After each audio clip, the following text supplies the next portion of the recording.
कई वर्ष पहले एक घने जंगल में 4 चोर रहते थे। चुराया हुआ धन वे एक साधारण से बर्तन में रखते थे, लेकिन उसकी हिफाजत जान से भी ज्यादा करते थे। कुछ अरसे बाद उनका मन चोरी चकारी से उब गया। मैं तो ऐसी जिंदगी से तंग आ गया हूँ। हमें हमेशा चौकन्ना रहना पड़ता है, वरना हम पकड़े भी जा सकते हैं। एक ने अपना दुखड़ा रोया। हाँ, मैं भी चाहता हूँ कि हम लोग एक शांत सच्ची जिंदगी जिएं। दूसरे चोर ने हाँ में हाँ मिलाई। बहुत अच्छा, हम जंगल छोड़कर किसी ऐसे शहर चलते हैं जहाँ हमें कोई जानता न हो। शायद कोई साफ सुथरा काम धंधा ही हाथ लग जाए, तीसरा बोला। 3 चोरों को तो यह सुझाव पसंद आया और उन्होंने तय कर लिया कि वे जंगल छोड़ देंगे। लेकिन चौथे चोर को अपनी जीविका के लिए कोई खरा धंधा करने की योजना पसंद नहीं आई। उस समय तो वह चुप रहा, लेकिन उसने बर्तन में रखे पैसे चुराकर भाग जाने का इरादा कर लिया। वह सही मौके का इंतजार करने लगा। चारों चोर एक शहर पहुंचे और वहां एक धर्मशाला छत्रम में रुक गए। उनमें से 2 शहर के बारे कुछ जानकारी हासिल करने निकल पड़े। जल्दी ही उन्होंने एक वृद्ध औरत का घर देखा, जो आरामदेह तो लगता ही था, उनके लिए ठीक भी था। दोनों ने छत्रम लौटकर अपने साथियों से वृद्धा के घर जाकर जिक्र किया। वे भी सहमत हो गए और चारों चोर उस घर के लिए निकल पड़े। हम चारों व्यापारी हैं, एक चोर बोला, और इस शहर में कुछ काम धंधा शुरू करना चाहते हैं। हमें आपका घर पसंद आया और इसके कुछ कमरे किराए पर लेना चाहते हैं। हम जब तक यहाँ रहेंगे, आपको अच्छा किराया देते रहेंगे, दूसरा बोला। बुढ़िया बहुत खुश थी और उसने अपने मेहमानों की खूब खातिरदारी की। आप यहाँ जब तक चाहें रह सकते हैं, वह मुस्कराई।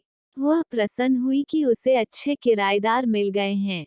चारों चोर पता लगा चुके थे कि वह बहुत नेक और सच्ची औरत है, जिसे पराई दौलत का लालच नहीं है। इसलिए उन्होंने अपना पैसों ने भरा बर्तन बुढ़िया को संभालने के लिए दे दिया। कृपया इस बर्तन को ध्यान से रखिएगा। एक ही शर्त है, इसे देना तभी जब हम चारों साथ में इसे मांगने आएं। ठीक है, बुढ़िया ने बर्तन लेते हुए कहा। वह अपने घर के पिछवाड़े गई और देखने लगी कि कोई देख तो नहीं रहा। जब उसे तसल्ली हो गई तो उसने जमीन खोदकर उसमें बर्तन डाला और उसे वापस मिट्टी से ढक दिया। चारों ओर कुछ काम धंधे की तलाश में शहर चले गए। जल्दी ही वे काफी थक गए और बुढ़िया के घर से कुछ ही दूरी पर खड़े वटवृक्ष के नीचे बैठकर सुस्ताने लगे। तभी एक औरत लस्सी बेचती हुई वहां से निकली। चारों ने थोड़ी लस्सी खरीदने का निश्चय किया। लस्सी बहुत स्वादिष्ट थी। उन्होंने सोचा कि दोपहर के भोजन के साथ पीने के लिए थोड़ी लस्सी भी ले ली जाए। पर 3 चोर तो बहुत थक गए थे। लस्सी डालने के लिए बुढ़िया के घर से बर्तन लाने की हिम्मत किसी में नहीं थी। चौथा चोर, जो किसी ऐसी ही घड़ी की प्रतीक्षा में था, झट से जाने के लिए तैयार हो गया। वह बुढ़िया के घर पहुंचकर बोला, मुझे मेरे साथियों ने बर्तन लाने के लिए भेजा है। लेकिन मैं तो यह बर्तन तभी दूंगी, जब तुम चारों इकट्ठे आओगे, वह मना करती हुई बोली। उस चोर के दिमाग में एक विचार आया। मेरे साथी यहाँ से कुछ ही दूर केले के पेड़ तले बैठे हैं। आप खुद ही पूछ ले, उसने राय दी। बुढ़िया घर से बाहर निकली। उसने तीनों को पेड़ के नीचे बैठे हुए देखा। क्या आपने अपने दोस्त को बर्तन लाने भेजा है? वह चिल्लाई। जी, कृपया उसे दे दीजिए, तीनों चोरों ने जवाब दिया। बुढ़िया ने सोचा कि उन्हें अपना बर्तन किसी कार्य हेतु चाहिए होगा, जो उन्होंने अपना विश्वसनीय साथी भेजा है। उस चोर को फावड़ा देती हुई वह बोली कि पिछवाड़े से खोदकर बर्तन निकाल ले। इतना कहकर वह अपने घर के कामों में उलझ गई। चोर ने बर्तन निकाला और चुपके से पिछले दरवाजे भाग खड़ा हुआ। इस बीच उसके दोस्त चिंतित हो रहे थे। काफी वक्त बीत चुका था और उनके साथी का कुछ पता नहीं था। तीनों बुढ़िया के घर गए। हमने अपना साथी एक बर्तन लाने भेजा था, वो कहाँ है? उन्होंने पूछा। मैंने तो बहुत पहले ही उसे बर्तन खोदने के लिए कुदाली दी थी। उसने आपको बर्तन नहीं दिया। बुढ़िया हैरान थी। तीनों चोर समझ गए कि उनके साथी ने उन्हें धोखा दिया है। हमने आपको कहा था कि बर्तन तभी देना जब हम चारों आपके पास आएं। आपने हमारी बात नहीं मानी। हमें लगता कि हमारे साथी ने आपके साथ मिलकर हमारा पैसा हथियाने का षड्यंत्र रचा है। वे बोले।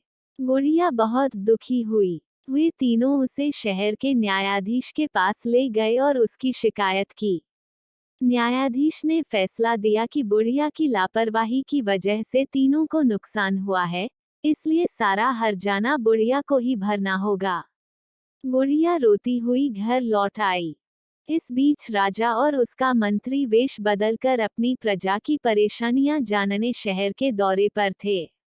इस बात का किसी को भी पता नहीं था। बुढ़िया को देखकर वे रुक गए और उसके रोने का कारण पूछने लगे। उसी समय आसपास ही कुछ लड़के खेल रहे थे और उनका अगुआ था रामन।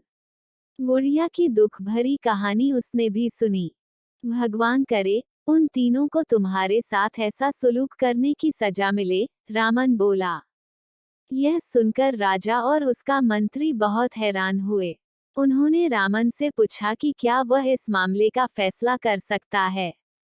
रामन ने आत्मविश्वास के साथ सिर हिलाया और कहा कि वह अपना फैसला राजा के दरबार में ही सुनाएगा। अगले दिन महल में दरबार लगा। रामन न्यायाधीश के आसन पर बैठा था। उसने चोरों की कहानी सुनी। तुम्हारी शर्त यही थी न कि बुढ़िया वह बर्तन तुम्हें तभी दे जब तुम चारों उसे लेने आओ। रामन के प्रश्न पर तीनों ने हामी भर दी। बहुत अच्छा, वह शर्त पूरी करने के लिए तैयार है। पर यहाँ तो तुम सिर्फ 3 हो। जाओ, अपना चौथा साथी लेकर आओ जिससे शर्त पूरी की जा सके। रामन ने आदेश दिया। शाबाश, क्या फैसला दिया है। राजा ने रामन की भूरी भूरी प्रशंसा की। तुम छोटे हो पर हो समझदार।